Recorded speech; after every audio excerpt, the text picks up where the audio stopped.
Now then, I hope you're ready for this, because it's a big one. 4 of the best global funds on Vanguard UK platform, including an index fund, 2 ETFs and a LifeStrategy fund, battling it out to be crowned the best global fund on the platform. We're first going to show you what funds made the shortlist, and then we're going to do a complete analysis comparing each of the funds to figure out which one of them is best. But remember that this is our opinion only, and we are not financial advisors, so if you do want independent advice tailored to your own circumstances, then seek it from a professional, not from me. On last week's video, I literally said that 4% of 1 million is 25,000. Work that one out. What are you talking about? Now, the main focus of this video is of course to compare the different funds and figure out which one of them is best. But we can't really do that without introducing the funds or at least explaining them just a little. We do have videos on all 4 of the different funds that we're going to show in this video, so I'm not going to waste a load of time going into a load of detail because you've probably seen it all before. If you haven't, then I'll make sure to put the links to those videos in the description. In this video, I'm going to go over the main characteristics and do a bit of a comparison, but if you do want to see more details, then they'll just be down there. But let's not waste any more time and let's meet our first fighter. First up, we have the classic FTSE Global All Cap Index Fund. Now, there's not that much I can say about this fund that I haven't already said on this channel. But for those of you that don't know, this is the staple global fund. I like to think of it as a baseline, the standard that all of the other global funds should aim to beat. The fund currently invests in 7,160 stocks from all around the world, and you can get it for an ongoing cost of 0.23%. The fund tracks the FTSE Global All Cap Index, which is an index that's put together by FTSE Russell to track global equities of all sizes. The index tracks large cap stocks, mid cap stocks, and even small cap stocks, which means that you get a bit of everything, and you're getting maximum diversification. The small cap stocks only make up around 4% of the fund, but that 4% is made up of thousands of small cap stocks. A quick glance at the portfolio data tab shows that the fund has a large allocation to US equities,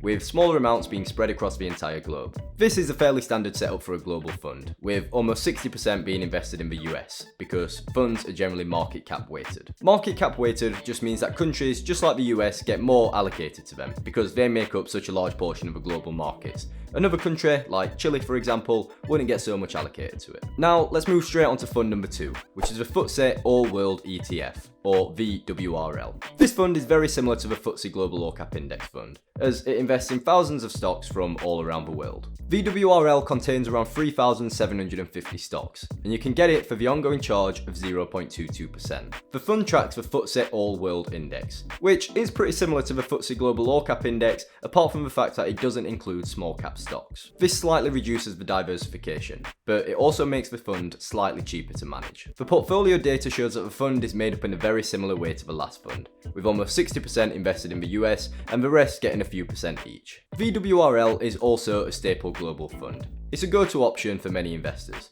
But the next fund that we have though is a brand new option. The fund is called the ESG Global All Cap ETF, or V3AM, and it was launched earlier this year. The fund is very similar to the FTSE Global All Cap Index Fund, apart from the fact that it screens out socially irresponsible companies. ESG stands for Environmental, Social and Governance, and companies are screened against these factors before they're allowed into the index. The fund invests in around 5,700 stocks, but has a slightly higher ongoing charge at 0.24%. The fund tracks the FTSE Global All Cap Choice Index, which screens out the so-called brown companies and only allows the green companies in. This means that the index includes companies of all sizes, just like the FTSE Global All Cap Index, but it does have less diversification because not all of the companies make the cut. The portfolio data is also similar to the previous funds, but the weighting towards the US is a little higher. This means that the US must have a higher proportion of so-called green companies, which means that the US gets a slightly higher allocation. The last contender that we have is the LifeStrategy 100 fund, which is quite different to all of the other funds that we've seen so far. It is part of the LifeStrategy range, and is called 100 as it invests in 100% equities.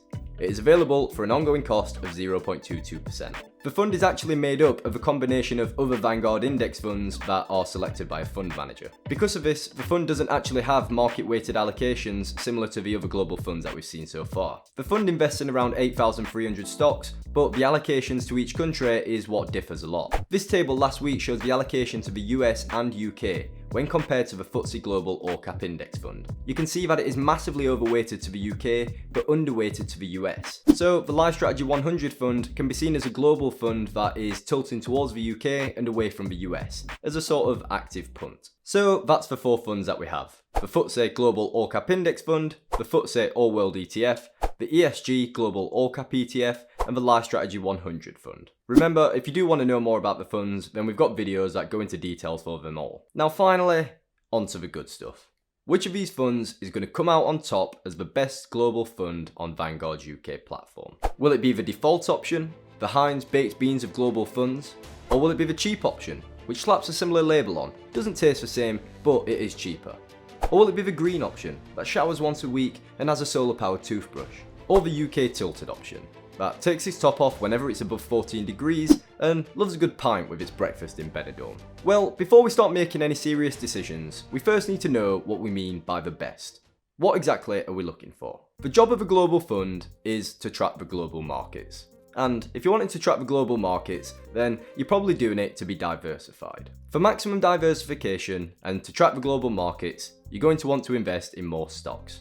The more stocks you have, the better you will track them. To help you think about this, think about the two extremes of a situation. On one end, you're investing in every single stock in the world. Of course, this would be the best job that you could do of tracking the global markets, because by definition, you literally are the global markets. On the other side of the spectrum, you could invest in just one stock from every country. Yes, you'd be globally diversified, but you wouldn't really be getting a true representation of what the global markets are looking like. So, more stocks is better. Plus, more diversification is generally a good thing. You're minimising the risk of individual stocks while still capturing the returns of a stock market. Another big thing that you want from a global fund is a low cost. The cheaper you can do it for, the better. There can often be a bit of a balance between diversification and cost though. Investing in every stock in the world would be hard, and whilst it would give you maximum diversification, it would probably cost quite a lot to do. However, investing in stocks that are more commonly indexed would be much easier to do, and would be quite a bit cheaper. So, speaking of costs, let's see how each of the funds do. This table shows a cost breakdown for all of the funds, with the first column showing the ongoing charges. All of the funds are pretty close, but VWRL and the LifeStrategy 100 fund slightly take it at 0.22%. The FTSE Global All Cap Index Fund follows up at 0.23%, and the ESG Global All Cap ETF follows that with 0.24%. But there is still more to it, because Vanguard funds also have transaction costs and one-off costs that aren't shown on the faces of the funds. The transaction costs are costs associated with Vanguard buying and selling the stocks that make up the fund, whilst the one-off costs occur when buying and selling ETFs only. The table now shows the full picture, with all of the fees included. Unfortunately, as V3AM is so new, we don't have data for the transaction costs or one-off costs, but the rest of the table is complete. I even sent a message to Vanguard and everything, but they said until the fund is 12 months old, we're not getting nothing. I'd assume that the transaction costs are similar to the FTSE Global All Cap Index Fund, whilst the one-off costs should probably be similar to that of VWRL. So I have filled in this data in yellow and orange so we can have an idea of what these estimates would mean. If this is true, the LifeStrategy 100 fund would be the cheapest fund at just 0.24%, followed by VWRL, then the FTSE Global All Cap Index Fund, and finally V3AM. That said, all of the costs are in the same ballpark, so it's a close fight so far. Next up, we'll look at the diversification aspect of it all, starting off with the FTSE Global All Cap Index Fund, which we'll class as a baseline. This is the most comprehensive global tracker, investing in 7,160 stocks, companies of all sizes, and market cap weighted allocations all around the world. We can compare this to VWRL, which only invests in around 3,750 stocks, including companies that are only large and medium sized. Almost half as many stocks, and excluding small cap stocks, means that the fund is much less diversified. The ESG Global All Cap ETF is up next, investing in around 5,700 stocks in companies of all sizes, but excluding socially irresponsible companies. The fact that around 1,500 stocks are left out of the fund means that it is less diversified than the FTSE Global All Cap Index Fund. That said, it does have more stocks than VWRL, and it invests in small cap stocks, so it lies somewhere in the middle ground. Finally, we have the LifeStrategy 100 fund, which is admittedly a bit of a weird one. The fund invests in around 8,400 unique stocks, but those stocks aren't necessarily very representative of the global markets. Most countries are included, but their allocations aren't market cap weighted, meaning that the fund is not in line with the global markets. As we mentioned before, there is a huge over-allocation to UK equities and an under-allocation to US equities. So, despite having the most stocks, it's quite hard to say that the fund is the best in terms of diversification, because it's so lopsided. I've updated the table to include the number of stocks, whilst highlighting the LifeStrategy 100 fund in red to highlight its flaws. VWRL is the cheapest fund, but it also has the least number of stocks, whilst the FTSE Global All Cap Index fund is the most diversified, but it is one of the most expensive. So there's compromises to be had, and I need to pick a winner. So let's start making some decisions. Well, to help me out, I'm going to break these funds down into some categories. We're first going to have standard global trackers.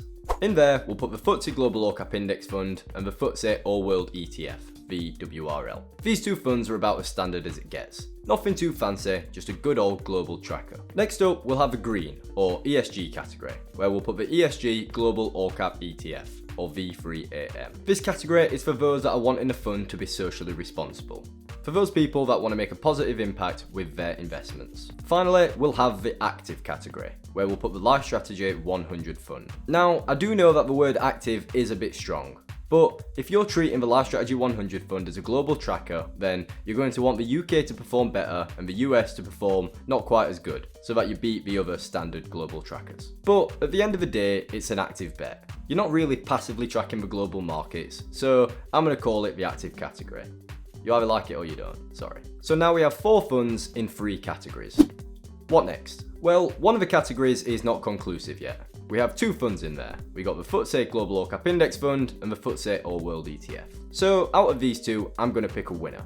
And most of you will know that this is a decision that I've made before, but just remember that this is my opinion only. For me, the FTSE Global All Cap Index Fund is the better option. Whilst it does have a slightly higher cost, the level of diversification that you get is more than worth it in my opinion. Almost twice as many stocks, and also including small cap stocks, which actually have higher expected returns.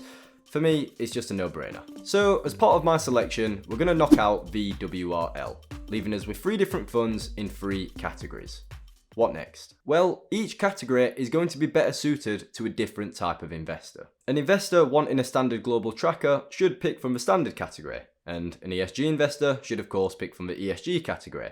And an investor who thinks that they know better than the markets should probably pick from the active category. Now, I know that this seems like a soft answer, but I can't just look at the characteristics of a fund and say which one is better. Yes, the ESG fund may be more expensive, and yes, it invests in less stocks, but at the end of the day, it's an ESG fund. It's going to be suited to ESG investors. Looking at the cost and the number of stocks, you could argue that on paper, the LifeStrategy 100 fund is the best. But again, not everybody's going to want to take that active punt against the global markets. The best fund for you will depend on your investing beliefs, or what suits you best. Ultimately, I can't tell you what the best fund is for you, because I don't know you.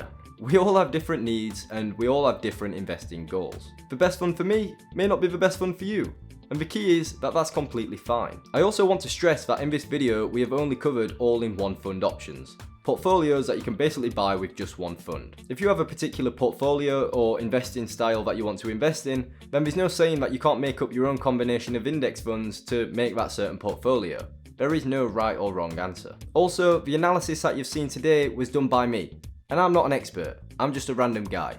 We should all do our own research and we should be able to formulate our own opinions. Trust me, I hate to make a best global fund video without actually picking the best global fund. But really, it's a testament to investing. There's no one size fits all, everybody is different. If you're struggling to know which fund you should invest in to match up with your investing goals or your investing interests, then remember that you can get help from a financial advisor. Because it is an important decision. Picking a fund or a certain strategy is an integral part of our investing journeys. It doesn't necessarily define how well we'll do as investors, but it can be a great way to reflect our beliefs or views of the market. But no matter what fund you pick, at the end of the day, it all comes down to saving money, investing that money, and then staying invested in the stock market. But now you hopefully have a better idea of what to look out for when knowing what fund is best for you, so that you can reach your investing goals in style. I'll see you next time.